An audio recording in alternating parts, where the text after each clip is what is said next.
আচ্ছা, প্রতিটা শিব মন্দিরে গিয়েই আমরা দেখি যে শিব মন্দিরের সামনে ঠিক যেমন এই যে নন্দী মহারাজ একদম শিবের দিকে মুখ করে উনি বসে আছেন, প্রতিটা মন্দিরে এরকম দেখি আমরা। না পুরোহিতকে জিজ্ঞেস করবো যে এটা একটু বলবেন আমাকে, কি কারণ এটা, মানে ওনার দিকে মুখ করে কেন বসে থাকেন উনি? এটার একটা প্রযোজ্য বিবরণ আছে, হচ্ছে যে ভগবান হচ্ছে স্বয়ং নিজেই, নন্দী মহারাজ হচ্ছে ভগবান স্বয়ং নিজেই। হ্যাঁ, শাস্ত্রে বলা হয়েছে যে ভগবান শিব নিজে কিছু শোনেন না, বলে না একটা অফিসের বস, হ্যাঁ, সে একটা চেয়ারে একটা পারমানেন্ট এসি রুমে বসে থাকে।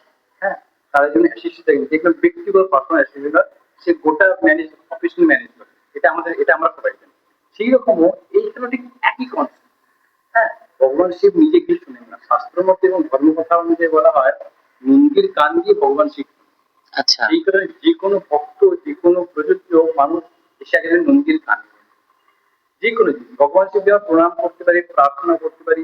উনি অগাধ ব্রহ্মের অপার ক্ষমতা ওনার কাছে, উনি অন্তর্জীব, অনেক কিছু বলতে পারেন, সবই জানেন। কিন্তু যে বলে না একটা তবু একটা মানুষের স্যাটিসফ্যাকশন হয়, হ্যাঁ, সেরকম ভগবান আমরা বলি নন্দীর কান। এই বাবার কানে একদম চলে যাবে। বাবার কানে উনি হচ্ছেন ওনার পরম শিষ্য।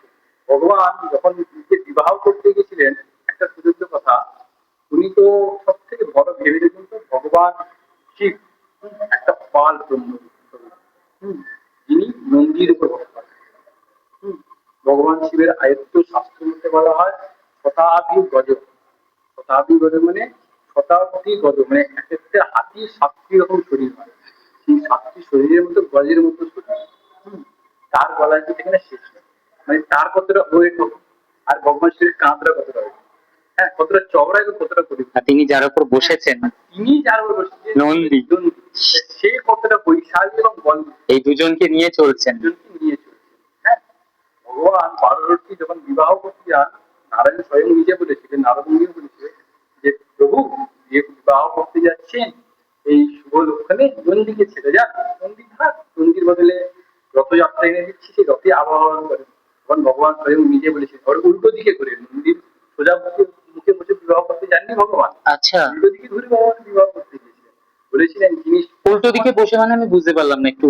এখন যেমন নন্দীজি, হ্যাঁ হ্যাঁ, উল্টো দিকে বসে, আচ্ছা, নন্দী সোজা হচ্ছে ভগবান, তার পেছনে, আচ্ছা আচ্ছা। ভক্ত সমূহ বলেছিলেন যে আমাকে অসময় প্রযুক্ত কালে হিমালয় পর্বত আবরণ করায়, আজ শুভ সময় তাকে ছেড়ে দিয়ে চলে যাবো, কারণ নন্দীও আমার পরম, নন্দী স্বয়ং কোন ভক্ত না কোন শিষ্য না, স্বয়ং নন্দী হচ্ছে ভগবান শিবস্বরূপ।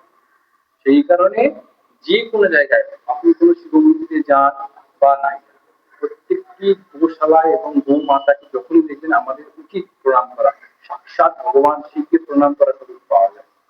আচ্ছা, খুব ভালোই, এই জিনিসটা জানতাম না, আপনার সাথে কথা বলার পর জানতে পারলাম। অনেকেই জানতে পারলো ব্যাপারটা। আমরা সবাই জানি ওইদিকে মুখ করে বসে থাকেন ওনার বাহন, কিন্তু এর পেছনে এত ইতিহাস রয়েছে যেগুলো আমাদের জানা দরকার। শাস্ত্রে তো বলাই রয়েছে নদীর প্রত্যেকটি অঙ্গ এবং প্রত্যেকটি লোকে ভগবান বিরাজমান করেন।